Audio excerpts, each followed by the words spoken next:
to be caught. Here I come now, let's play hide and seek. Riding on the playground, no one dares to make a sound.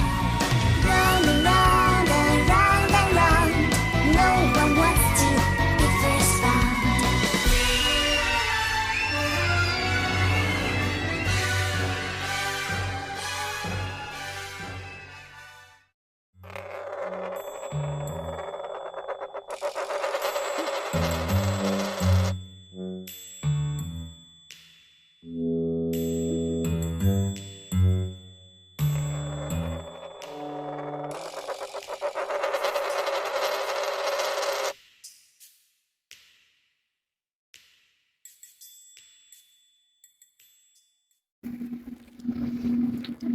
Good morning, everyone. Hey, I wanted to bring you this timeline that was done by Lena. She did go by Sigma Chi Girl, and she's also the one that I just posted the 4chan explained videos or TikToks. She's really good. She doesn't do this anymore, and these are nowhere to be found. I've had them for quite some time, and you can't find them on her channel anymore. So I'm not sure if they're out there anywhere. I haven't found them if they are.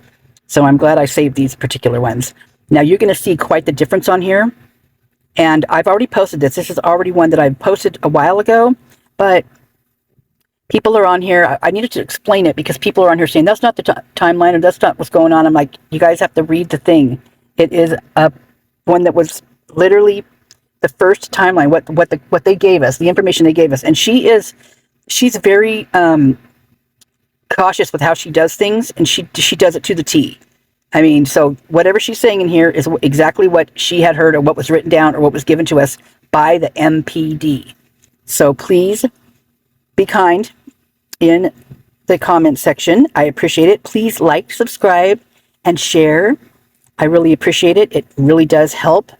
And I just love you guys to death, man. I'm telling you, this has been really great, and I'm just hoping that something happens. Things are coming to a head, man. It's just crazy out there right now. It's crazy. That's why I'm bringing up some of this older stuff, because I want them to see how crazy it has been, especially the new people coming in. They need to know. I can't. Well, put it this way: I can't imagine being them coming into something like this, and the ones that that have been there forever, including myself. Just know we know so much, or we think we know a lot. Nobody knows anything really, if you know what I mean. It's so weird. But anyway, I'm going to play this. I do have a fan going in the background, so I apologize, but it is about 90 degrees out here, so I'm about ready to put Kitty Cat in the catio. She's roaming around in here, so she wants to go out and do her thing. So I'm going to play this for you, and thank you also very much for your support. I appreciate you guys more than you'll ever know. Thank you so much. Have a beautiful day. I have a timeline of everything that happened the night of the Moscow murders. Every statement I'm about to read off is a confirmed fact by either Ellie, coroner, or one of the immediate families of the victims. If you want a link to the interview or article, just DM me on Instagram and I'll send it over. On the morning of November 11th, Kaylee bought her Range Rover all by herself, then left her mom's house to go show Maddie her new car and go to the Pi Phi party. Pi Phi party was that night. Now we jump to November 12th. At 10:31 a.m., Maddie paid Kaylee with a note, coffee. 10:59 a.m., Ethan paid Kaylee with a note, thank you. 11:10 a.m., Ethan paid Kaylee with a note, yeah. 2:30 p.m., Kaylee called her mom after sending pictures and telling her about how much fun she and Maddie had at Pi Phi party last night. 4 p.m., final Vandal football home game. 8 p.m., Ethan and Xana are at a fraternity party at Sigma Chi. 8:40 p.m., Ethan paid Jack K with a note, thanks. 9 p.m., Ethan and Xana leave the frat party. 10 p.m., Kaylee and Maddie are at the corner club, according to Ellie. 10:15 p.m., K and M were picked up from their house, per Kaylee's mom and sister. So there's a mess up somewhere in that timeline, but that's for Ellie to figure out. 10:20 p.m., K and M arrive at the corner club, per Kaylee's mom and sister. Now we jump to November 13th.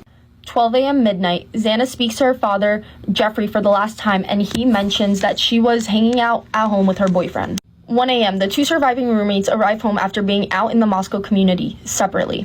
1:30 a.m., Kaylee and Madison leave the bar in downtown Moscow. 1:40 a.m., Kaylee and Maddie are seen on Twitch video stream at Grub Truck, appearing visibly happy. In an article with no time given, it stated that Kelley and Maddie got a ride home from a private party. At 1:45 a.m., Kelley called for an Uber per Kelley's mom and sister. Also at 1:45 a.m., Ethan and Zana arrive at the residence on King Road. 1:49 a.m., Uber picked up K&M per Kelley's mom and sister. 1:56 a.m., Kelley and Maddie arrive home per Kelley's mom and sister. Confirmed by Ellie on 11:25. At 2 a.m., neighbors claim to go to sleep and haven't heard anything or seen anyone. Between 2:26 a.m. and 2:44 a.m., there was 6 phone calls made off of Kelley's phone to Jack D. 2:44, Maddie's first call to Jack D. Then there was a second call with no time. 2:50 a.m., officer in plainclothes and unmarked vehicle working alcohol enforcement spotted 3 males in parking lot. 2:52, Maddie's third call to Jack D, as well as Kelley's 7th and final call to Jack D. 3 to 4 a.m., time of death of all 4 victims. 3:01 a.m., officer made contact with the 3 males spotted in parking lot. 3:32 a.m., the officers completed the alcohol offense in the area. Again, no time provided, friends arrive at the location. 11:45 a.m., neighbor leaves for work not seeing or hearing anything. 11:58 a.m., 911 call from inside the residence on one of the surviving roommates' cell phones requesting aid for an unconscious person. No time provided, police arrive on the scene and find a dog unharmed inside the residence. The dog was turned over to animal services and then released to a responsible party. 12 p.m., all 4 students pronounced dead. 5:30 p.m., the coroner arrives on scene.